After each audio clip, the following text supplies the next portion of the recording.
Hey, good morning. This is Professor Ken, And this is Professor Paul Marino. and this is the Forward Motion Business Show. Thanks so much for joining us. This is the at-home edition. As you know, we're here in the pandemic. We're coming out of it here, hopefully sooner than later. But we wanted to bring to you some positive things on how you could grow your business as a business owner.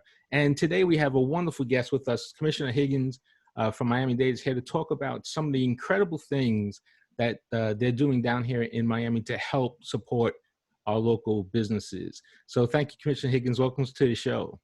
Thanks so much. It's a pleasure to be here. I'm really excited to share the news about how the county can be as supportive as possible during the pandemic for the small businesses that make everything happen here for us. Absolutely. And it's important. We've talked before we just started on air here. It's a really important part of who we are here in South Florida and throughout the country, really. Small businesses drive a lot of our economy. And it's good to see that we're being proactive as we try to reset ourselves coming out of this pandemic, which I hope is sooner than later. So today what we like to do is cover a couple quick things. Part of our format is discussing a business book. So we have a wonderful business book we wanted to talk to you about today about communication, PR, and marketing. And then Paul and I and Commissioner Higgins will talk about the opportunity for us as business leaders to sort of set ourselves up for a possible crisis. Here in South Florida, we deal with hurricanes occasionally. So it's important for us even to think about those in terms of what happens to our business if we should have a crisis of any sorts. And we'll sort of cover that. And then, of course, we'll speak to Commissioner Higgins about the programs here in Miami-Dade. So, Paul, why don't we talk about the book we chose this week, which is The New Rules of Marketing and PR by David Merman Scott. And I have to say, this is, when I researched this and I read the book probably a couple of years ago, it's been out a while now, it's always it seems to be up and down the top 10 of the bestsellers on Amazon. And the reason is because it talks about the basic fundamental element of business, which is communication.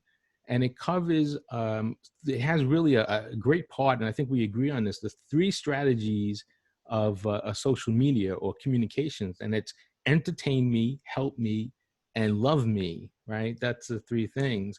So why don't we start there, Paul? What are your thoughts on that particular book there?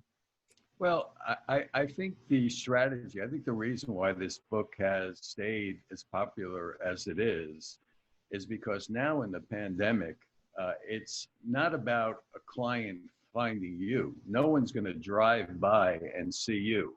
It's more about you going out and getting that client. So social media, web development, communication has become more and more important in a digital society.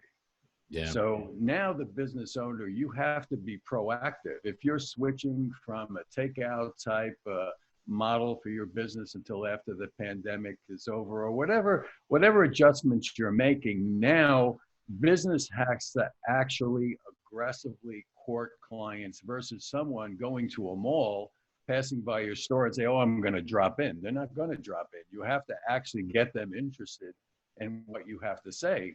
And basically in the book, they talk about, 3 different strategies.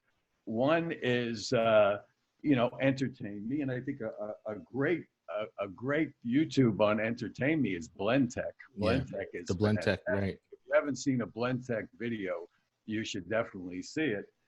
Help me. I mean, everybody who needs to do something and doesn't know how to do it generally winds up on YouTube trying to find out how to complete what they want to complete. Yeah, we call that YouTube University, right? YouTube University or Khan Academy.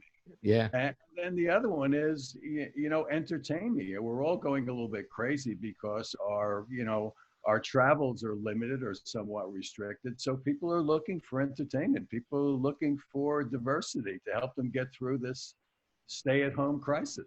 And I think that's the key. And that's why this book is relevant today. Even, it's always been relevant. I mean, communication is the fundamental component of any marketing program, right? And as you know, I'm a marketing guy. But communication is the foundation of everything, if you think about it. And Yeah, and I think you hit that, you're dead on when you say no one. We're not really driving around as much as we used to. So there's no passerbys, there's no foot traffic. You have to go out and communicate to your customer. And I like, entertain me and love me is phenomenal. Love me, I always profess that our goal as a marketer is to get our customers to love us, right? Because if you love us, then you won't leave us. You always come back to us. Hopefully, that's the way it works. But in this segment, the help me part is really interesting because everybody needs something now more than they did 4 months ago when this started. And there are some businesses that adapted quite quickly to help the community, to help out their consumers. And I think that's important. Commissioner, what's your input on that? Do you think do you think that that helps a business if they're out there and they're communicating to their customers and they're providing some type of help, not in terms of social services, but just giving them an easy way to get something that they need, right? I think it's very important. And, these days, a lot of businesses are pivoting their business model, Right. right? We're seeing what used to be restaurants kind of turning themselves into gourmet grocery stores, right? But what that means, you can't assume people know you've changed, right? You have got to make sure they know you are adapting your business model to help them for what they need during this crisis. And so communications and outreach is really important. It's one of those reasons, a lot of retail businesses, a lot of small restaurants, et cetera, they don't have an email list. But it's one of those things where you should be thinking about how do you do that so that in a case like this, you can say, hey, here's what we're doing now. You've always been a loyal customer. We really need you now. But for your health and the health of our employees, we're doing it differently now. Yeah. And so communication of how we're pivoting as business owners can be really important. Yeah, and that's so right, because I think, you said something really striking there, the email list. Email is still one of the most effective ways to convert and build your business. And I have experienced that lately. I spoke to someone, a new client recently, and they've been in business 17 years. I said, okay. And he says, well, I need to grow. I need to get more business. I said, okay, well, so tell me how many email names do you have? And he said 0.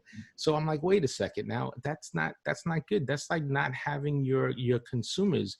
So that's one important thing a business should do is get a name, get an email, figure out how you can communicate to them. And, Facebook did something really, really cool. Facebook and even Google. If you can put your COVID-19 updates on Google Places, which, by the way, is free. So if you're a business owner out there now and you don't have Google Places, you need to set that up today. Or if you do, you need to go in there and put in, they have a little section for COVID-19 updates. And you could actually put in there for free the update that you're making. Just like you said, Commissioner, if you now have groceries in your store and you didn't have it last week, you can put that in your Google Places. And when people look you up, they can see that. And that's a way of communicating to your customers. So that help me section is very valuable now.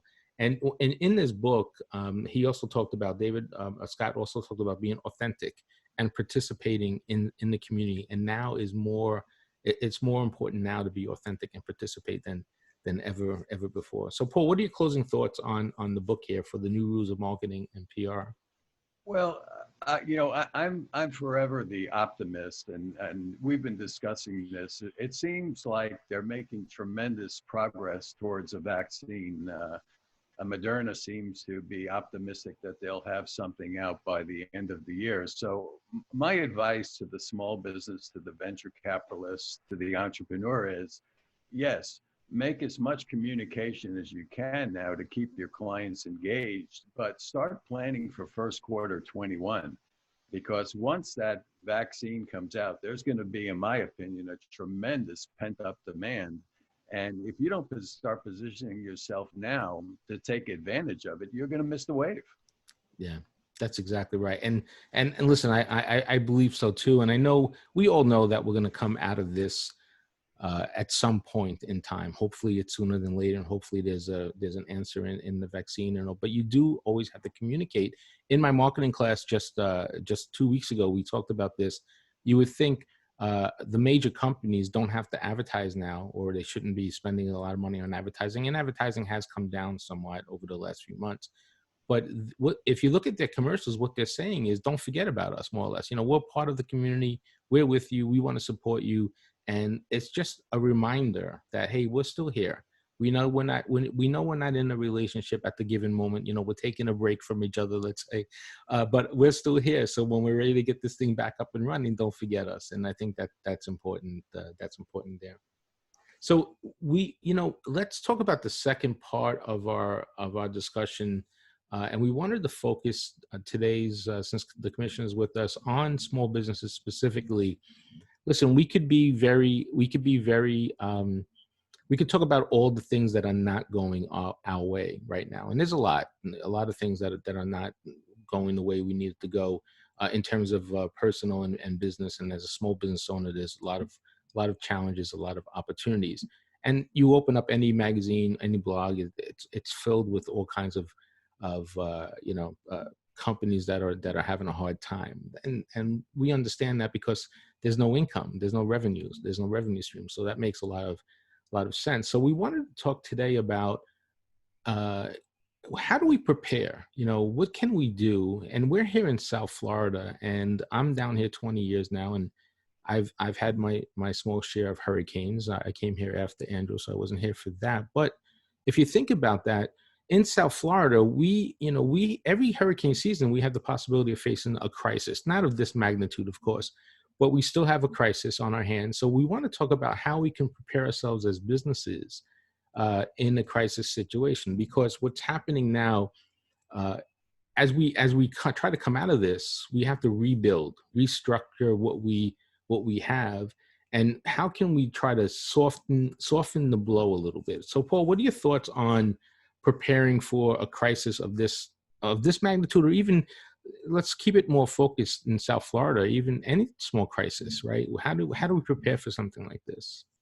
Well, I think the first thing you have to do is realize that the crisis is going to pass. I mean, if the sky is falling every day, you're not going to have a good day. You have to realize that this crisis is going to pass. And basically what's going to happen is the protocols that we are implementing during this crisis, in my opinion, are going to become permanent. They're going to be with us for a long, long time. It's not like we're going to go back to business as usual. We're not. Zoom is going to play a more and more important role in our lives. And businesses are going to find out that they don't really need the brick and mortar they thought they needed prior to the pandemic. They're going to find out if they could get away with 20% less people showing up and working from a remote location, that's going to become the norm. So basically, just like the internet was an industrial revolution to small business, to business in general, you could say, mm-hmm. I think this pandemic is going to be another industrial revolution on the protocols that we implement to do business. I mean, you and I mean, now we're not in the classroom anymore. We're teaching remotely. Right. Remote learning is going to become a part of our lives. We're not going to go back, I think, to the full classroom model. And businesses have to realize that some of the protocols instituted by Amazon and other businesses are going to become the norm. Yeah, that's right. Commissioner, what's your thought on that? If you're tied into the business community as a local leader here, how would you talk to them about being prepared for a crisis? And yeah, this is unprecedented. I get that. We all get that. But something else could happen that we need to prepare for. So what's your advice on something like that, do you think? Crises big and small can happen to every business, right? I mean, it could be a fire, right? It could be, let's say you're in a partnership and one of the owners gets ill. So, even without COVID. Right. So there's all kinds of ways that stressors, hurricanes, obviously, are what we're used to having. But big businesses do tend to have like emergency planning things, but some of our smaller businesses don't. And in part, it's because they're busy, right? The smaller your business is, the busier you are as the owner, right? You're doing exactly everything. Right. But people who are small business owners should really take advantage of consulting. And in many cases, particularly in Miami-Dade County, consulting exists for emergency and disaster planning in a manner that's free. So I can think of organizations like Prospera, which will take on small business clients and talk to them not only about disaster management, but about future growth plans. Accion might be another one. They're more traditionally associated with lending, but they're also about business coaching. We know Miami-Dade College is an extremely inexpensive way to 1 night a week or 2 night a week advance your business skills. So I think sometimes people think they have to spend a lot of money to get advice on this, but I can tell you in Miami-Dade County, there's a lot of resources, and small business owners really do need to take advantage of it, because it's everything from, do I have enough cash reserves to make it through 2 months? How do I communicate with my employees, right? What if something happens at night and we're all gone? All of those kinds of things. And then, of course, now every business needs to be thinking about, what does my business look like when we get back to our old normal, the normal we loved? Right. The normal we loved. I like that. Yes. And people always call what's going on now the new normal. I call this the new abnormal. Yeah, I like that better. Thank you for stating that. That's so much more properly put. Abnormal. There is nothing I like about this being normal, but we are going to get to a new normal post-vaccine. And I think as Paul mentioned, it's going to be different. Right. Commercial real estate is going to be different. And let me tell you, if commercial real estate is different, our streets are going to be different. Yes. Right? Because so much of what is business activity is driven by the three of us getting on the train and coming into wherever downtown, and then we get to lunch. We go downstairs and we get a bagel, or we get a cafecito, or we go to lunch somewhere, or we go to happy hour. Oh, I miss those days. So we're really going to also have to reimagine what main streets feel like, and then those main street businesses are going to have to actually reimagine, how did they serve people that are now working at home?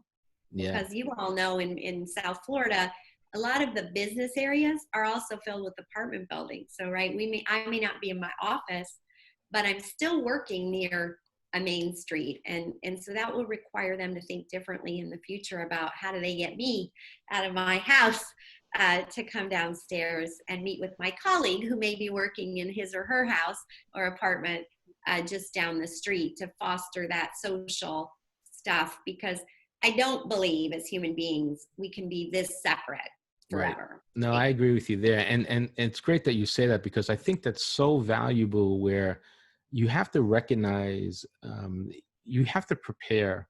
And you're right. Listen, I deal with businesses all the time on the social media marketing time. And I know a small business owner, really, they don't have time to do the social media and the marketing.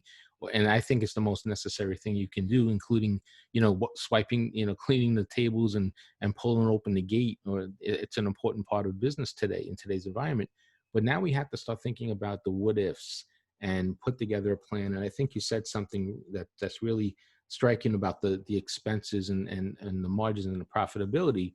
You have to be, and I'm not talking about being well funded where you can go a year without generating income or revenue, but you need to have some type of reserve funds. You need to have some type of secured credit where you can access that credit, you can access those funds to get you through something that could happen.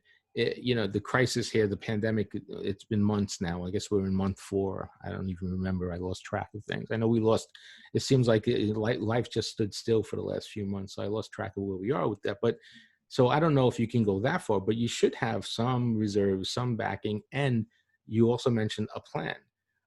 You have to have a plan in motion. Who do you contact? Who can you help? What are my resources to go to? And now's the time to start setting up those relationships, not when when everyone's in the same crisis situation, we're all running for help. But if you set up that relationship now, I think you're setting yourself up for a softening of anything that could happen to you, right, Paul? I think that's important. Paul, let's talk about the finance part of this, and then I think that'll be a great opportunity for us, the Commissioner, to talk about the programs, the RISE program that is so exciting to talk about. Paul, tell us a little bit about, as a finance person, I mean, what should a small business do in terms of reserves to get them through a crisis? I mean, how do you factor that in? Well, I always make a comment in my class that cash flow is like blood. You can have all the assets you want, but if you don't have cash flow, you're going to die.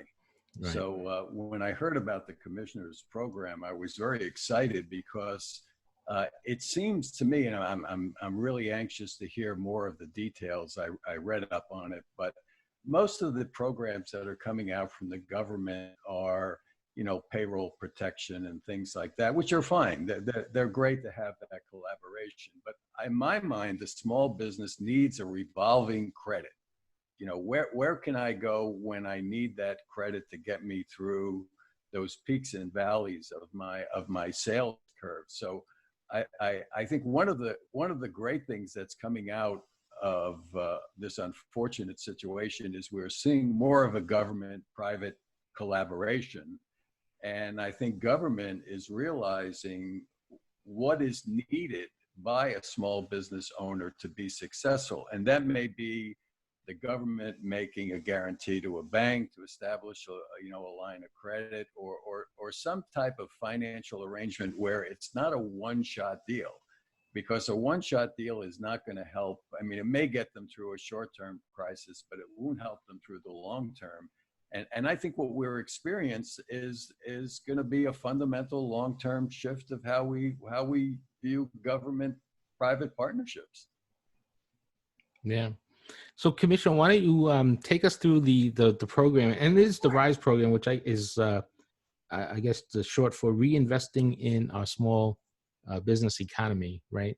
Yes, And we tried to come up with something. yeah, no, I think that's incredible. I love it. I think it's phenomenal.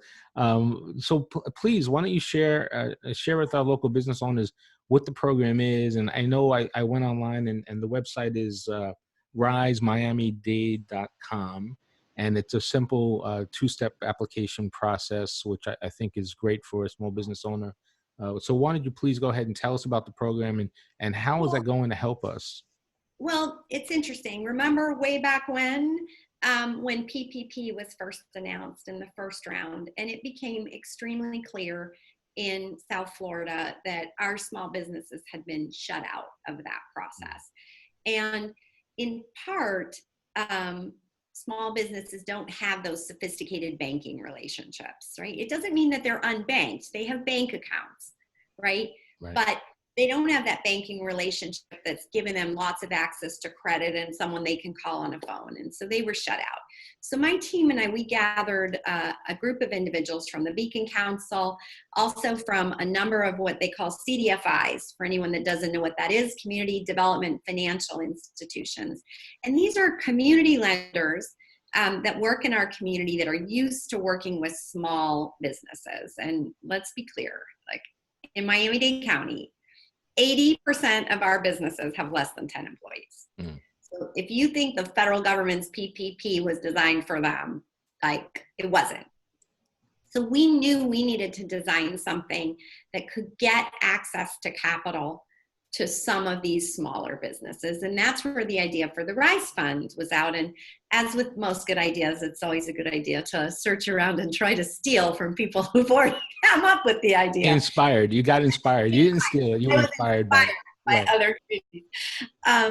And many other communities had a revolving loan fund specifically designed to make sure that their small businesses had access to capital. And so that's what we did at the county. We started the RISE Fund. We injected $25 million that came from the CARES Act funding to start the fund.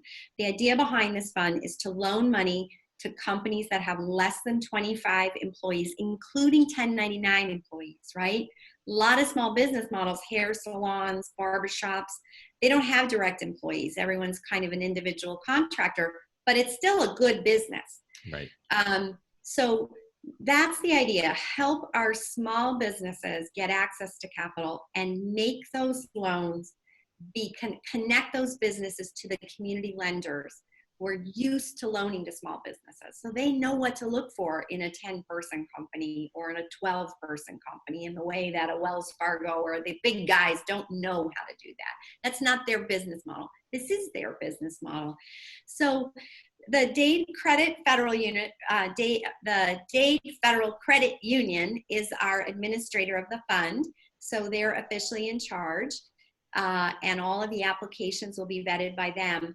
But then your small business will be connected with one of these CDFI community lenders, because the idea is that they don't just loan you money, but that they also involve you in what we were just talking about, the programs around business planning, communications planning, and disaster planning. So we opened the fund for applications last Monday. We're up to about 850.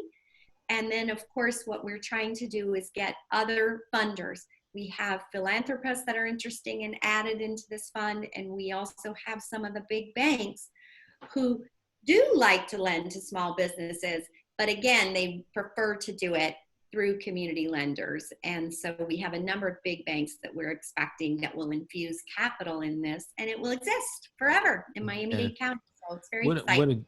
What a great program. And we're so happy that you recognize there's a need there. And I think it was well stated. Listen, it's the federal government has one level, and there's different levels of businesses. But you're right. Miami-Dade has the whole country. Miami-Dade specifically has a large population of small business owners that don't even, I mean, I don't even know. And I did apply for some of those loans myself as a small business owner.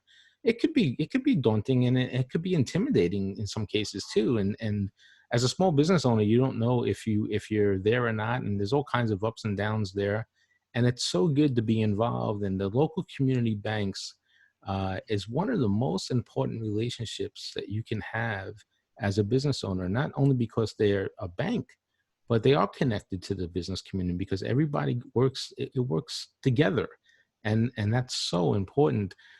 Give us a sense, if you could, on the application process. Can you tell us more about that? I went online to the website, and again, the website is risemiamidade.com. That's risemiamidade.com. And it looked like it was a pretty simple process.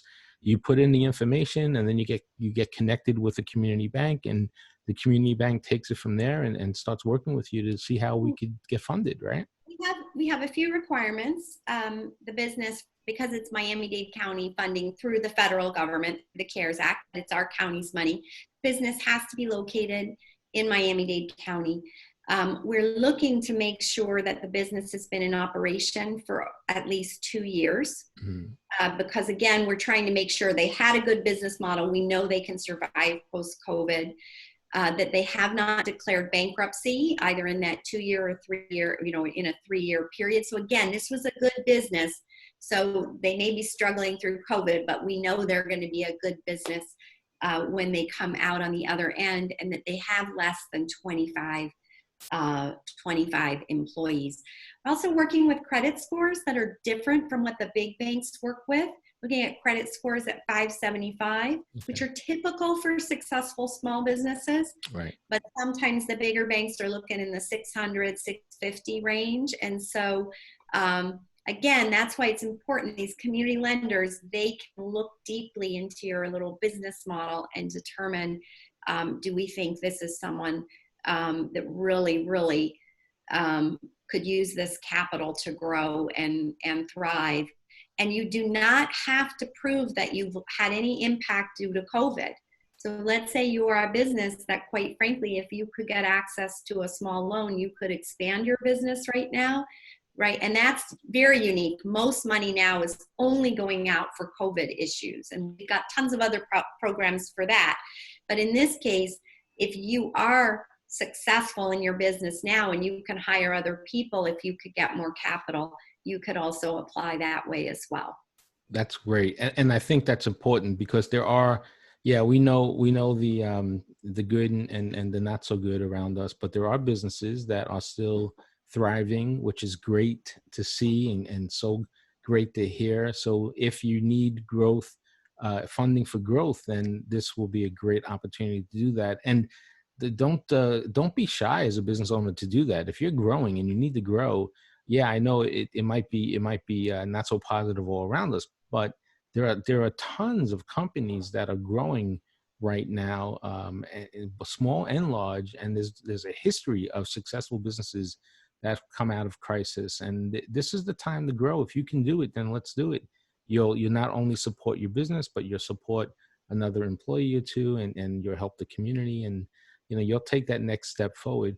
Paul, what's your thought on funding and this program for our local business? Well, I thank the commissioner for being so proactive and keeping her eye on the small business community. One of the things that really caught my attention, I'd like her to elaborate it on a little bit if she would, is that when I first read about the program, it was a revolving credit. You don't see a lot of revolving credits coming out. And by a revolving credit, we mean that it's not a one-time deal. I mean, you have this line of credit, and correct me if I'm wrong, and once you draw it down and pay it back, then it's still accessible. So it's what really attracted me towards the program. It's not a one-shot fix, but it's more, seems to me, to be a continuous addressing of the problem. So Commissioner, if you could elaborate on that, I would appreciate it.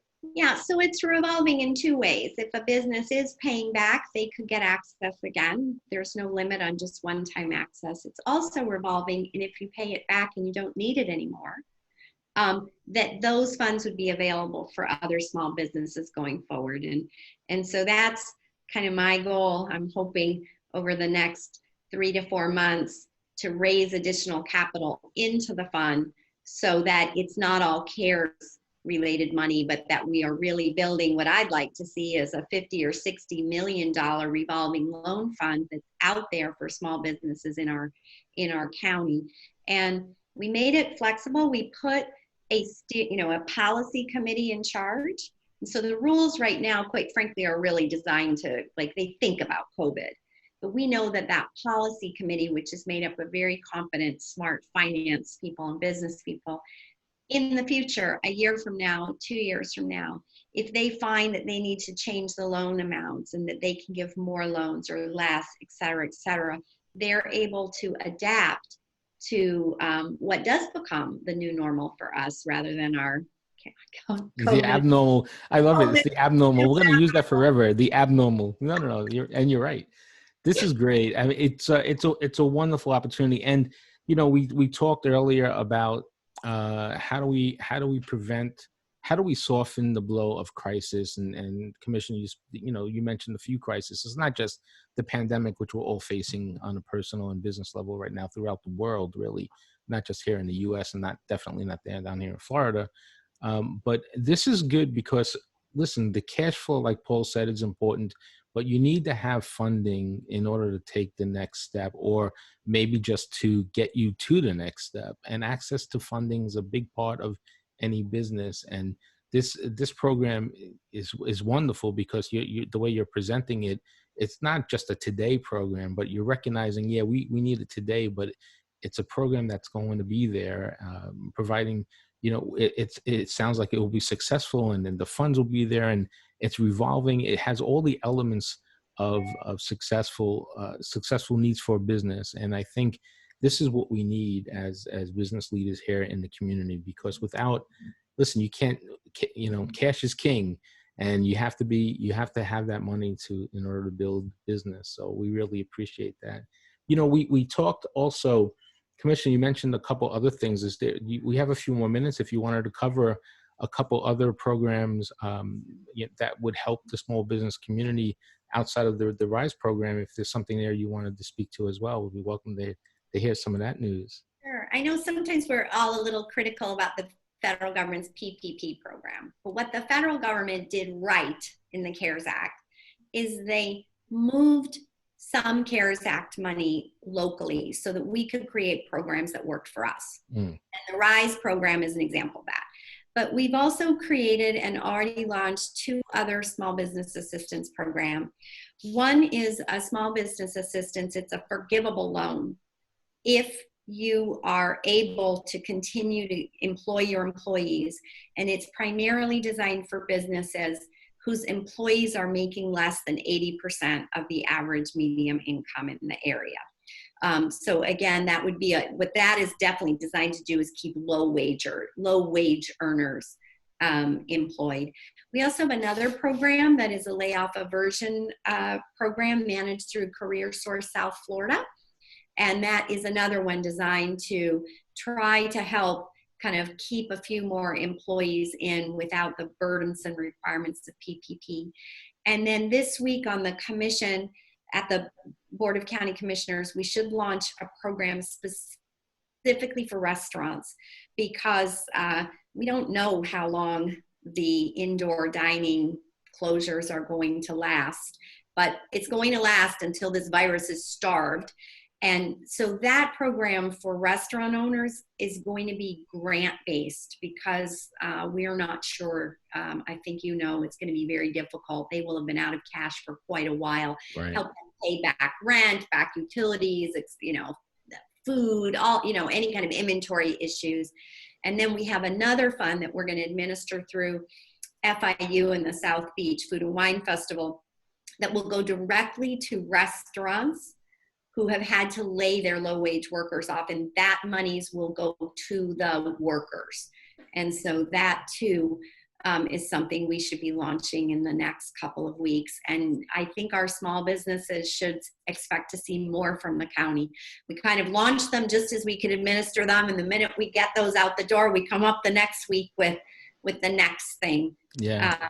And the next thing. Well, you're definitely digging in, and you're certainly, like Paul said, you're supporting the community, the business community, and we appreciate that. It's important, and I think you recognize the importance it plays, not only in the community but all of us as a society here. We all need each other, and it's great to see that you're part of that solution, and you're helping. Where can we send? If someone's watching us right now, where should they go? We talked about the Miami-Dade.com for the RISE program. Is there another website that we can send them to, or a place we can send them to keep get updates and all that? There's a couple. There's so many. It's tricky. If anybody really has questions, why don't they just email our office? And it's District 5, the number 5, not the word, at miamidade.gov. Perfect. And we can funnel them over to whatever program might be interesting to them. The layoff aversion fund. Oh, this is important. The layoff aversion fund, not-for-profits can apply for that, because we forget when we talk small business, a lot of people in our counties, South Florida, are employed by not-for-profits. Right. So that one is good for not-for-profits. And I'll read this, but it's hard to remember, so you can always email us. Career Sources FL, right? So Career Source South Florida. .com/layoff aversion. And I can send you, I have a cute flyer. That's neat. Yeah, please do. I can send you the flyer. Yes, wonderful. Well, listen. And it has like the details if you want to type them in. Yeah, listen, it's important to get that. And one of the opportunities I know, as a small business owner ourselves, there's a lot of information out there. We're trying to make every day work, and sometimes it's complicated for us to get all the information. So all these links and numbers and emails are important. So the email that you said was District 5 it was at Miami-Dade. And then Miami-Dade, on the county's website, miamidade.gov/coronavirus, you can scroll down and there'll be small business section. There's a rental and housing assistance section. So a lot of that stuff you can just find on the county's main page if you hunt around enough. Yeah, wonderful. And listen, I spoke to one business leader not too long ago, and he said he doesn't have the time. And my answer to him is, well, if you don't have the time, then I guess you're not worried about being in business tomorrow, because we're not talking about handouts that are going to just get you to the day. We're talking about opportunities that will keep your business running. So you have to make the time, because it's a valuable resource, and you can't get this everywhere. And as a business leader, you have to recognize that this is a resource that you need not only today, but as part of your business plan, as part of your business strategy. You should be connected with these resources. So I appreciate that. Well, listen, it's a wonderful opportunity to meet you, and thank you for joining us here on the Forward Motion Business Show. And I really want to thank you. I go down to Miami-Dade quite often. I live just north of the border, but I'm down there quite often. And I work with several Miami businesses, so I really appreciate what you're doing. Yeah, well, you know, it's I live in the suburbs of Broward, so it's a little different. But Miami, you can't replace Miami. It's paradise down here. I love it. Being from New York, I love it down here. This is paradise for us.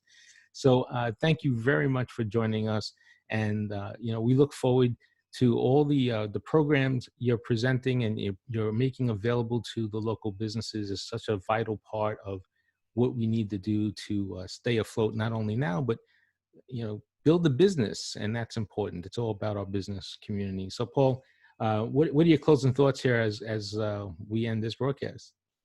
Well, as I said, I'm very enthusiastic about the programs the commissioner is putting in place, and I'd like to extend an open invitation as you develop your portfolio of programs. We would love to have you back and make this information available to our viewership, so at least they are cognizant of what's out there and where they can go for assistance. So thank you for coming on, and I hope we'll see you again. Absolutely. Thank you, gentlemen. It's been fun. It's wonderful. Well, thank you very much. Remember, the virus is still out there, so everyone, please stay safe, stay healthy, and wash your hands. Follow those 3 C's in terms of contact and spacing, and be successful out there. Think positive, because as Paul said, and as we believe, this too shall pass, and we'll gain forward motion again real soon, and we'll be there in the normal, not the abnormal, but we'll be there in the normal, right? So thank you so much. It's a pleasure meeting everyone. And this is Professor Ken. I'll see you out there. And this is Professor Marino. Thank you for joining us. So long.